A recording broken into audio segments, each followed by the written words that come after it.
We've been keeping a close eye on Boeing's Starliner and its series of delays and cancellations, and have discussed each issue in detail.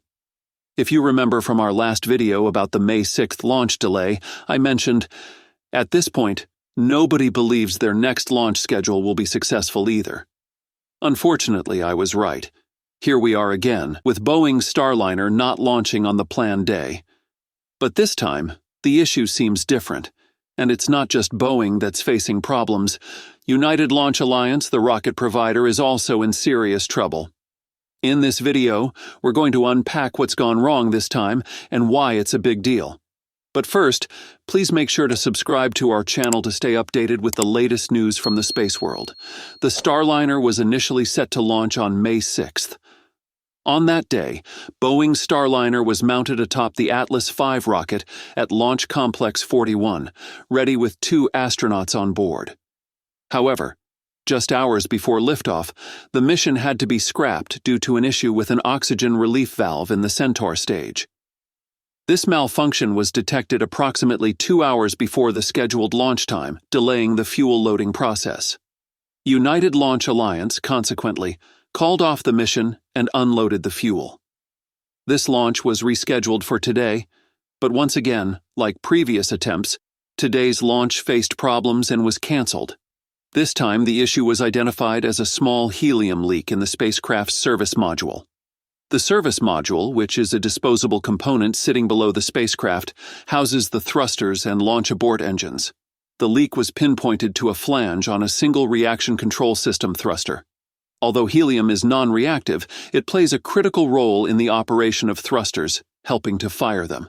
To ensure the safety of the spacecraft and its crew, Boeing has decided to conduct a thorough investigation of the leak. This will involve returning Starliner's propulsion system to its pre-launch condition, meticulously checking each component to prevent future leaks. At this point, I'm starting to feel bad for the astronauts.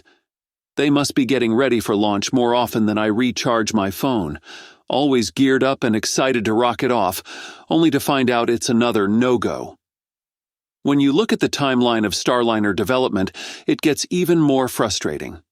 Development of the Starliner began in 2010, with Boeing initially receiving billions of dollars in funding from NASA to develop the spacecraft for crew transport to and from the International Space Station.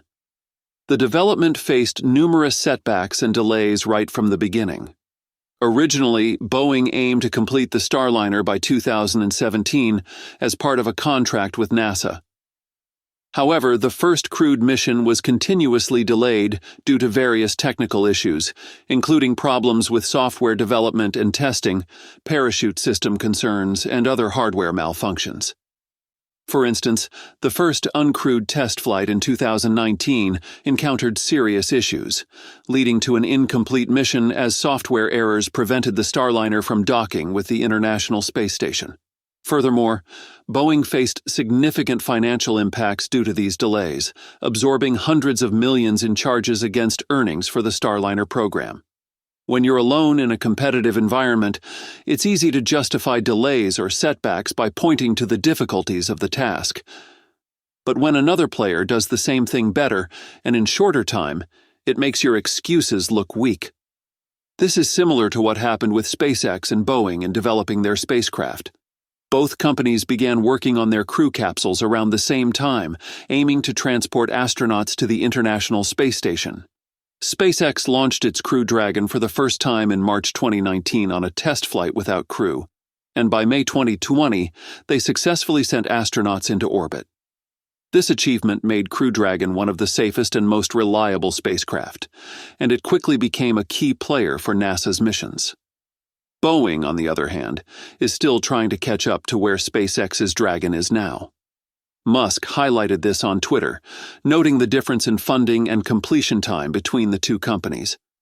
Although Boeing got $4.2 billion to develop an astronaut capsule, and SpaceX only got $2.6 billion, SpaceX finished 4 years sooner. Note, the crew capsule design of Dragon 2 has almost nothing in common with Dragon 1. Too many non-technical managers at Boeing. This comment points to the challenges Boeing has faced in its development process. When we look back at the initial days of NASA's contract following the Space Shuttle's retirement, we can see why Musk's frustration might have some grounding. Back then, Boeing seemed like the obvious choice to many. With a long history of aerospace achievements, Boeing was favored by a majority of engineers and specialists involved in the selection process. They argued that Boeing should be awarded a multi-billion-dollar contract to develop a crew capsule. Despite these preferences towards the end of the selection process, a few voices advocated for SpaceX. Eventually, NASA decided to split the contract. Boeing received $4.2 billion, and SpaceX $2.6 billion.